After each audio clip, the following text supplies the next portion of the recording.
Okay, is this thing on? Yes, it is. Cool. So, we have this e-bike for at least 3 months now. I was going to do a teardown video and like show you guys all the ins and outs, but it was super cringe. Not gonna lie, so we scrapped that entirely. So I might as well just review this as is and go over all the upgrades, and I'll leave a link to everything I've done to it on for the Amazon links in the description below. I'm still trying to figure out what's wrong with the back brake, as I took a spill with this, and ever since then the back brake has not been that great. You can crank on it as hard as you want, and it still won't fully lock up. So I put some mineral oil in there, and we've been squeezing the handlebar or the brake bar, and I guess it's as good as it's gonna get. I don't know.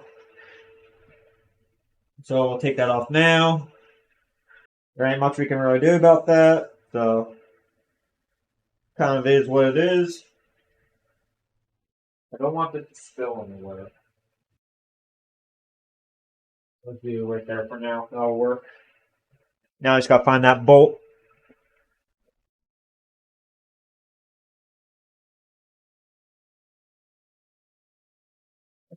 Good. So let's get past anything else with that anyways. So yeah, so this is the YYG e-bike, which I got off Amazon for $1,300 at the time. It goes for currently $1,600 or $1,700, somewhere around there. I'll leave a link of that now.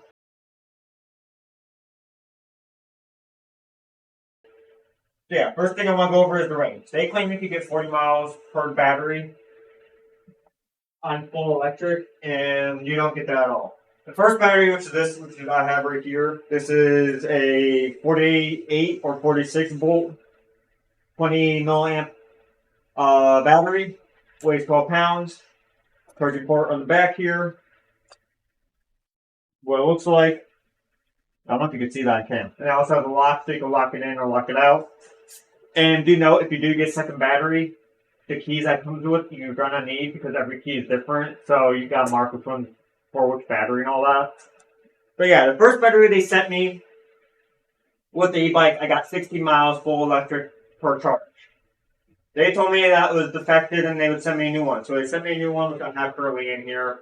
And I only get 20 to 26 miles per charge. I don't get the advertised 40 miles full electric on straight roads or anything. I've done multiple tests. I've done multiple tests on lower speeds. This has 5 different gears. Electric gears that you can switch to. It's a direct drive motor rather than a rear mid drive and whatnot. This is a 1,300 watt motor, so you can go up to 30. I've gone up to 30, no, not 38, 28 miles per hour on this thing. It has a leather bag which you can take off with magnets. I keep my chain in there. Very convenient for storage. And the frame itself, I'm giving them 10 out of 10 for, because I've gone through rain and everything with this thing, and it don't rust. The only thing that rusts is the fender. That's because it's dirt and rock sprayed up in the inside, and it constant, so it just wears away at the paint. Yeah, first issue, the rain. You only get 20 miles per charge on this thing. Not worth it for that. I'm building my own e-bike, which will be an 8,000 watt stealth bomber. If you guys have any recommendations for that, I will leave a parts list of that now, of what I have currently and what's coming in for that. Okay, so here we go. If you want to skip this part, this is just me talking about the e-bike that I'm building. Feel free to skip this part if you don't care. You just want to see the YYG review. So without further ado, so far this is currently what we have spec'd out. Some of these parts we have, some of them we're changing. So the 72 volt 40 AH battery with 150 amp BMS, we're not getting that one. We're talking to the people who make this, because they have a whole contact thing. If I can find it. I can't. But basically, they have a WhatsApp. They have email, whatever, to contact them. Really helpful. Really, really great customer service. So they told me they can make 72 volt 52 AH battery with 200 amp BMS. That's what we're going to get. I think it's like $300 more, but it will be worth it for me because I need the ultimate range. These are the disc brakes that we're getting, hydraulic based. Now, I don't know what size I need to get. These are 180. I don't know if I need 160. I don't know if I could go bigger. So we gotta figure all that out. If anyone knows in the comments below what the stealth bomber, which you'll see in this part of the video, the frame, what size brake disc I put on there, please leave information. I'm going with 21-inch wheels. I would know the bigger, the more control I'll have. They recommended this fork, which I don't know if I want because it's kind of expensive for a fork. I feel like I could get a cheaper one, but I don't know what size I would need for a 21-inch tire. I don't know if it's 21-inch fork or if it would be a 20-inch fork. I'm not sure how exactly that works because I think the current e-bike is a 21-inch and the fork that I have works fine, but they told me when I showed them the link to it that it wouldn't work, so I'm not sure exactly what that's all about. If anyone has information, again, please let me know in the comments below. It'll be helpful. This is adjustable. Now, this for the rear, I don't know if it will work because I'll just show you guys what the bomb, or not the bomb, what the e-bike's going to look like when it's all said and done. Mine's going to be emerald green, but basically this is what we're looking at. And it doesn't have this front part. Mine's the bigger version. This is the 5,000 watt version. Let me just put 8,000.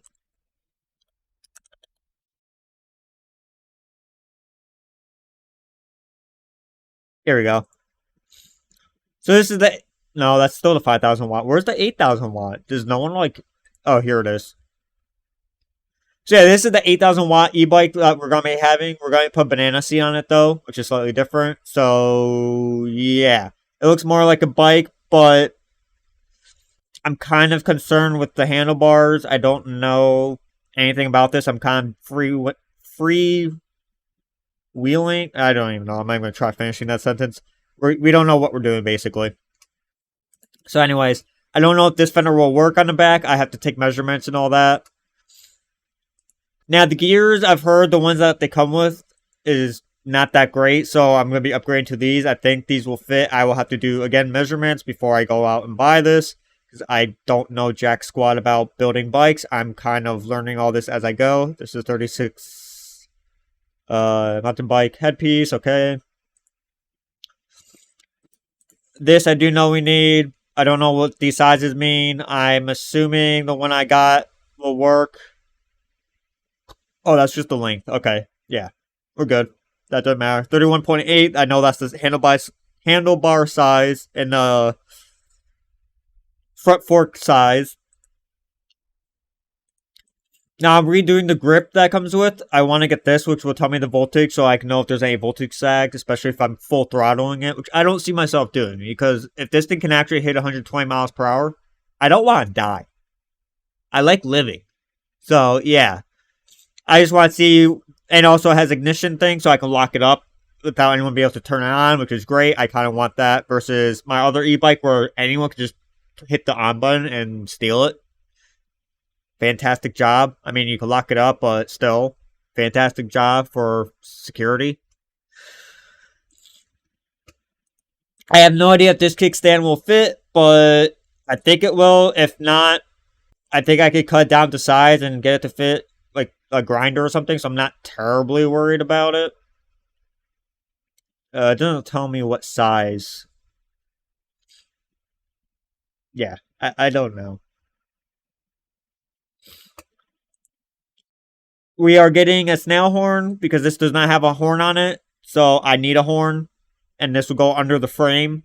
I'm thinking I'm going to get this one because it's stupidly loud, and I can wire it up to my electronic system, and it has a bolt.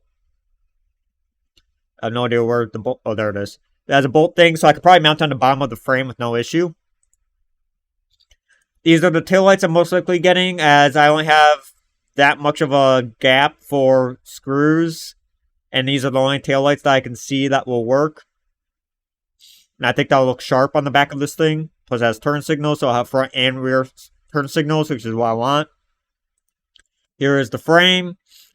Now, I sanded the crap out of the plastic parts. I spray painted those emerald green. That'll be later on in the video when I do a video of the build. I sanded the rear fork and we're spray painting that too. We did primer and everything.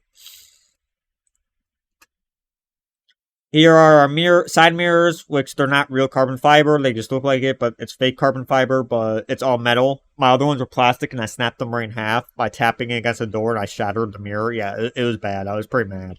And they were a little bit more expensive than these. I think I paid $25 for those. I'm pretty happy with these. I mean, the only thing I don't like about these is the mounting mechanism. They are 2 screws, Phillips head screws, and that's horrendous in my book. They should use Allen wrenches because they strip out too easily. That's just my personal preference. If I could switch those bolts out in the future, I will definitely do that. I just have to get the measurement size. Now, the power of what this thing can do.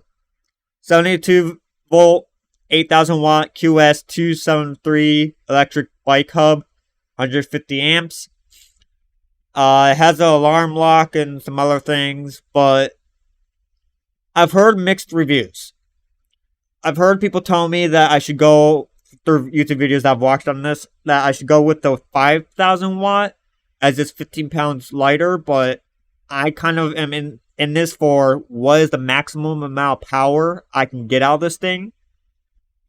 It's not a matter of should I, it's a matter of can I. So, yeah, we want the biggest motor they sold, which is this. I'm sure there's bigger motors, but I don't know enough about dropout and frames to find one. My frame is 150 to 155 millimeter, so I know this motor will fit on there. I've already researched all that. I don't have to worry too much about it. But they also make a 200 and 220 millimeter dropout frame, but I don't know what motors go on that. I don't really know much about the hub motors. Besides, direct drive is better than mid drive because mid drive you could break the gears, and if you break anything on that, then your whole bike won't work. While if it dies, I could at least still pedal. And I just feel like this is gonna be less maintenance. That's personal preference, though. I don't know if anyone has a mid drive. Let me know like how maintenance is on that and power and stuff. I feel like a mid drive would give you more torque and off-roading capabilities, but I'm not 100% sure on that. These are the handlebars that we bought. We were waiting for it to arrive. Nothing special. Aluminum alloy. Here's the rear shock. This bike does not have 2 crappy shocks. It actually has 1 shock that I can adjust with the knobs and all that. And yeah, I'm pretty excited for this. This will make life so much easier.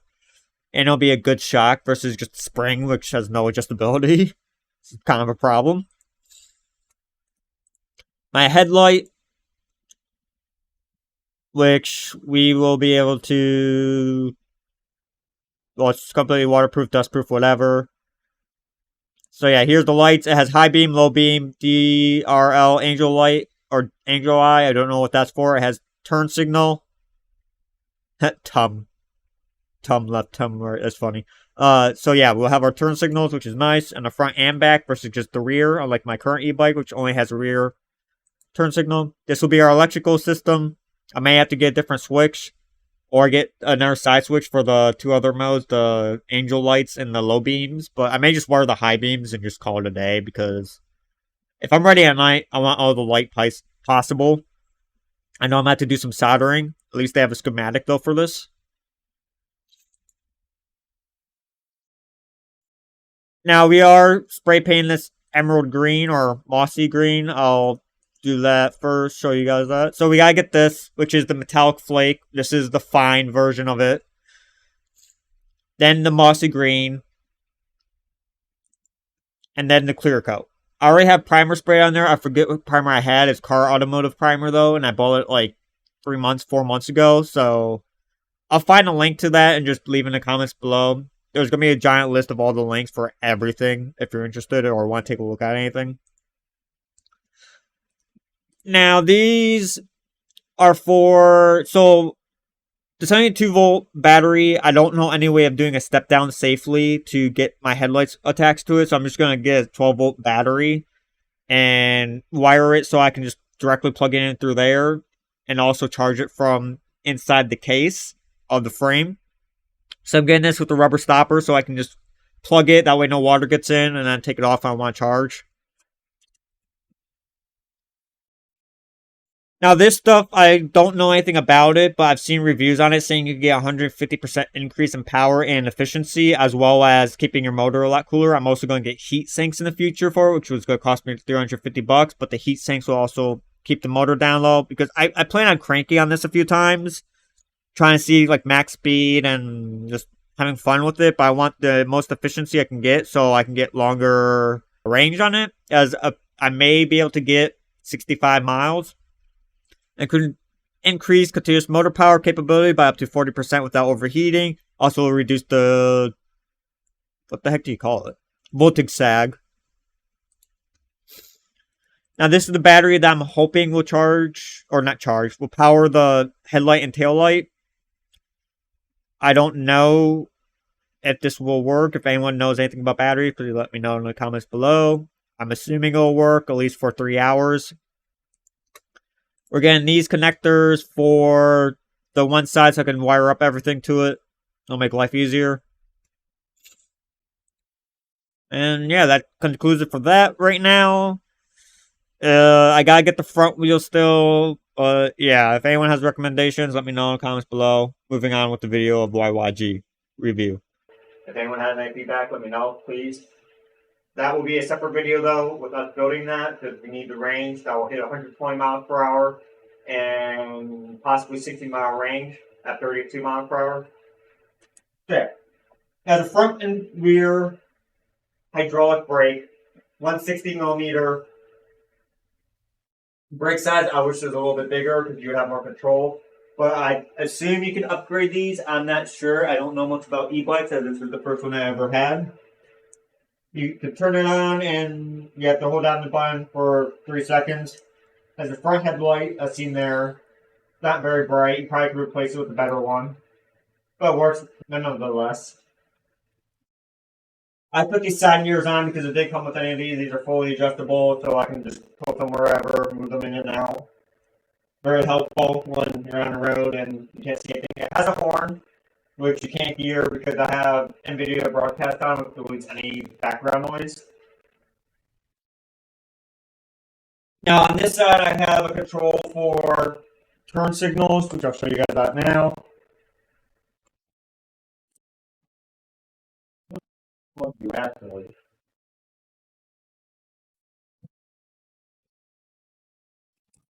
The kickstand is garbage. I managed to get to work, but I had to crank it on there and try bending it a little bit. And the wind can knock this thing over so easily. As you can see, it doesn't take much for it to roll over. So yeah, as you can see in the back here, this I installed myself. This is a wireless brake light as well as an alarm, so you can lock it with a push a button. And now if I shake it, it'll go off. Again, you can't hear it with NVIDIA broadcast, but you should be able to see the light. You can turn the on off for lights, or the blinking mode, slow blink mode. And I'm assuming that's the fast blinking mode.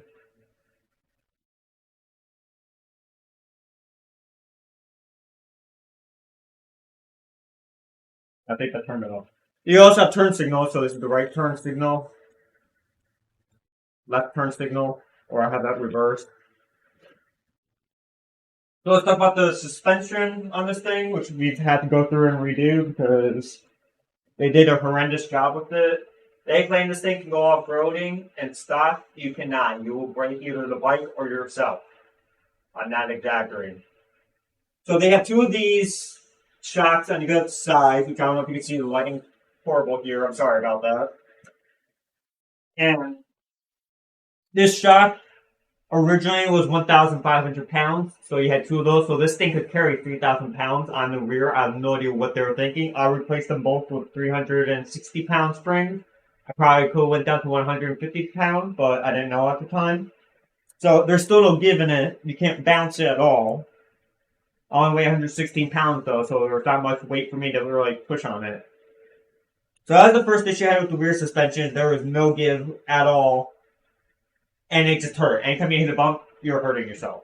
The front suspension was garbage too, but I replaced that with a air shock, which I may be able to adjust the compression rate.